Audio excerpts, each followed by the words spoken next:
네, 두 번째 과제에 대해서 이제 해설을 진행하도록 하겠습니다. 두 번째 과제에서 만들어 봐야 했었던 건 우리가 파트를 두 개를 쌓아 올리는 건데요. 우리가 수동으로 파트를 밑에 하나 깔고 그 위에 얹는 게 아니고요. 스크립트를 통해서 자동적으로 밑에 파트가 하나 생기고 그 위에 파트가 올라갈 수 있게끔 코딩해 주는 게 두 번째 과제에서 우리가 해야 될 일이었습니다. 그러면 우리가 어떻게 이걸 만들면 되는지 그 과정을 함께 같이 살펴보도록 하겠습니다. 자, 우선 플레이트를 둘러보니까 우리가 아까 봤었던 그 파트는 눈에 보이지가 않죠?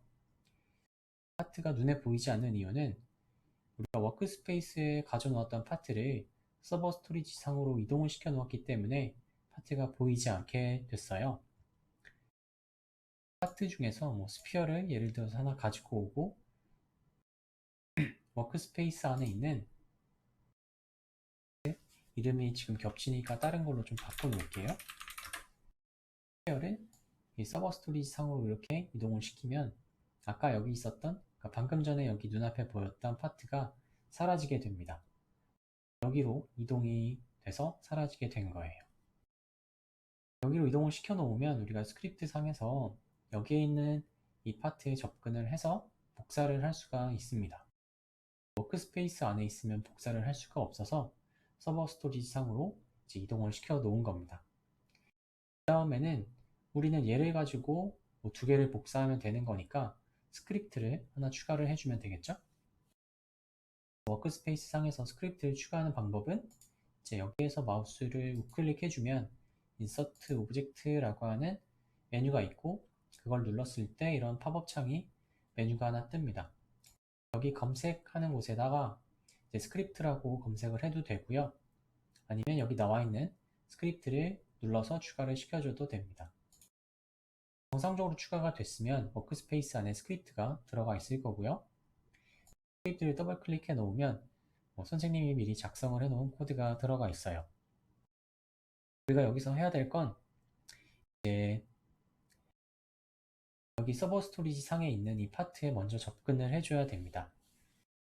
접근을 할 때에는 이 서버 스토리지가 게임이라고 하는 키워드 안에 포함되어 있는 요소이기 때문에 game.serverstorage라고 접근을 먼저 하고 그 다음에 이 안에 들어가 있는 파트에 접근을 해주면 됩니다. 그래서 이 의미는 서버 스토리지 안에 있는 이 파트를 의미를 해요. 얘가 p라고 하는 변수에 들어가 있는 거고요. 이제 우리는 얘를 통해서 복사를 진행을 할 겁니다. 그래서 복사를 해주는 역할을 하는 함수가 하나 있는데 그 역할을 해주는 함수가 이 클론이라고 하는 함수고요. 이 클론이라고 하는 함수를 쓸 때에는 이제 콜론이라고 하는 걸 이 p 뒤에 찍어주면 사용을 할 수가 있어요. 그래서 이 함수를 실행을 시키면 우리가 이 서버 스토리지 상에 가져놓았던 이 파트를 복제를 해서 만들어낼 수가 있습니다. 그걸 파트 1이라고 하는 변수에 저장을 시켰고요. 여기까지 한다고 해서 이제 게임을 실행시켰을 때 복제된 파트가 우리 눈에 보이는 건 아닙니다. 이 워크스페이스 안에 있는 이런 요소들을 눌러보면요. 스크립트도 페어런트라고 하는 게 지정이 되어 있고요. 다른 것들, 예를 들어서 파트를 더 넣었어요. 이런 것들을 넣어도 규모가 다 지정이 되어 있습니다. 페어런트라고 하는 걸 찾아보면 다 워크스페이스로 지정이 되어 있죠. 이 워크스페이스 안에 들어가 있기 때문에 파트가 여기서 우리가 눈으로 확인을 할 수가 있는 거예요.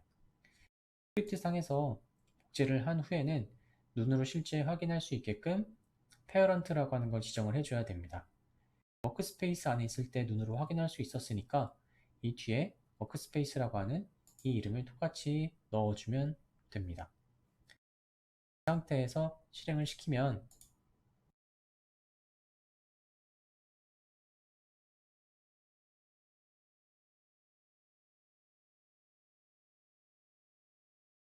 선생님이 서버 스토리지 상에 이동시켜 놓았던 파트가 두 개가 이렇게 복제가 되는 걸 볼 수 있어요. 자, 근데 이 복제가 되는 과정을 조금 시간 간격을 두고 확인을 하고 싶으면 우리가 wait라고 하는 함수를 쓸 수 있습니다. 스크립트상에서 처음에 게임의 플레이 버튼을 누르면 어떤 로딩 시간이 있는데 그 로딩되는 시간 동안에도 이 스크립트가 같이 동시에 실행을 하기 때문에 우리가 확인할 새도 없이 이 코드가 다 실행이 되어버려서 그 복제되는 과정을 다 볼 수가 없어요. 그래서 우리가 wait라고 하는 함수를 쓰면 이제 딜레이를 걸 수 있다고 했죠. 그래서 로딩되는 시간 동안 잠깐 코드의 실행을 멈췄다가 2초 후에 이 복제가 되는 걸 실행을 해서 하나의 파트를 만들어 두고요. 그리고 나서 다시 wait 함수를 실행을 해서 또 다른 하나가 복제되는 걸 눈으로 확인할 수 있게끔 두 번의 wait 함수를 추가를 해 놓을게요. 그리고 나서 다시 한번 실행을 해 보도록 하겠습니다.